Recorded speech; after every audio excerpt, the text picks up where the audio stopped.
सूदखोरी की तरह फर्जी रजिस्ट्री का मामला नासुर बनते जा रहा है। शासन और प्रशासन क्यों है मौन?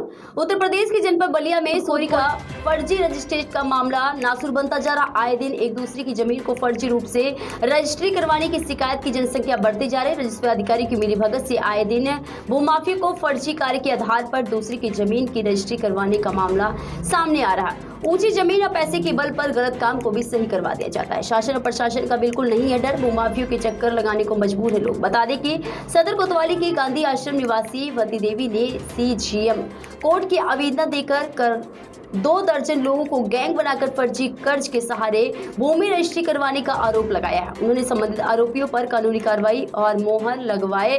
सीजीएम कोर्ट के निर्देश पर कोतवाली पुलिस ने 2 दर्जन लोगों पर संबंधित धाराओं में मुकदमा दर्ज कर पुलिस जांच पड़ताल में जुट गई। शांति देवी ने आरोप लगाया है कि नकली स्टाम्प पेपर, नगरपालिका के मृत्यु प्रमाण पत्र बनवाकर फर्जी दस्तावेज बनवाकर तहसील कर्मियों की मिलीभगत से 26 दिसंबर 2020 को नामांकन आदेश करवा दिया था। गैंग के खिलाफ थाना कोतवाली पुलिस अधीक्षक कार्यालय की शिकायत देने के बावजूद कार्रवाई न होने पर न्यायालय का आवेदन देकर न्याय की लगाई गुहार। प्राइम न्यूज चैनल के लिए सुरेंद्र कुमार गुप्ता, बलिया, उत्तर प्रदेश।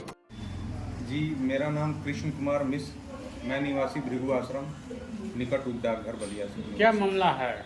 मामला है सर, हमारी एक पैतृक संपत्ति है जो टकरसन मौजा में स्थित है, जो हमारी दादी सनकेसरी स्वर्गीय सनकेसरी देवी के नाम से थी। उस पर एक भूमाफिया गैंग जो है, जो बलिया में बहुत ज़्यादा सक्रिय हो गया है, उन्होंने एक फर्जी वसीयत बनाई हमारी दादी के नाम से, और फर्जी वसीयत और फर्जी मृत्यु प्रमाण पत्र भी एक बनाया बलिया नगर पालिका से। और फर्जी वसीयत, फर्जी मृत्यु प्रमाण पत्र की सहायता से इन लोगों ने राजस्व से अपना नाम चढ़वा लिया। नाम चढ़वाने के साथ साथ इन लोगों ने हमारी संपत्ति की रजिस्ट्री भी कर दी। हमको जब सूचना ज्ञात हुआ कि हमारी संपत्ति पे फला व्यक्ति जो हैं वो अपना नाम चढ़वा लिए हैं, तो हम बलिया राजस्व में गए। वहाँ जाके हमने तजबीशानी दाखिल की। तजबीशानी दाखिल करने के बाद हमने डीएम कार्यालय का चक्कर काटा, एसपी साहब के यहाँ दौड़े, हमने उच्च अधिकारियों से मिल के हमने शिकायतें की।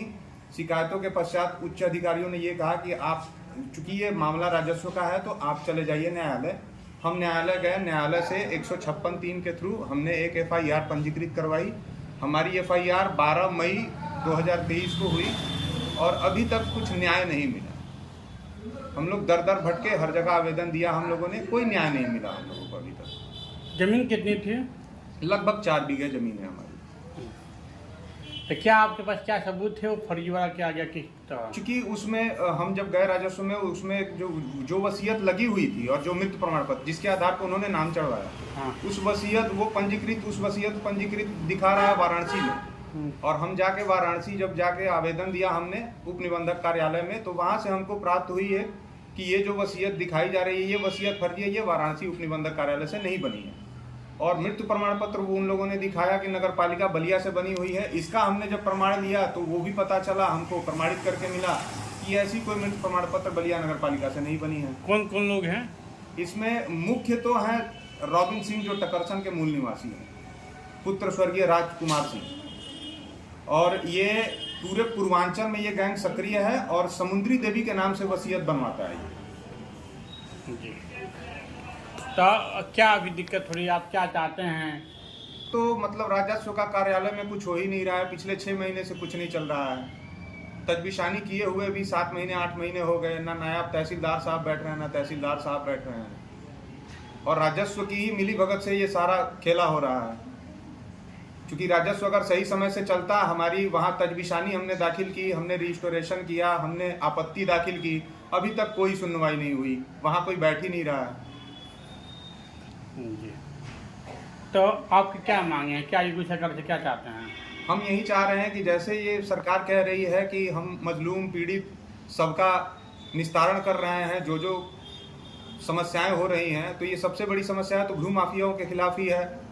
हमारा निवेदन है योगी सरकार से भी, योगी जी से भी, क्योंकि ये भू माफिया बहुत सक्रिय हो गए हैं। अकेला मैं ही पीड़ित नहीं हूँ, पूरे जिले में कई अपराध ऐसे हुए हैं और उसमें ये लोग भी संलिप्त हैं। तो जिले के बाहर भी बनारस, गाजीपुर, ये पूरी टीम ही वर्क करती है भूमाफियाओं की। और हम इस लड़ाई को लेके आगे तक जाएंगे। हमको योगी जी के पास जाना होगा, योगी जी के पास भी जाएंगे। इलाहाबाद हाई कोर्ट तक जाना होगा, वहाँ भी जाएंगे। हमको न्याय चाहिए।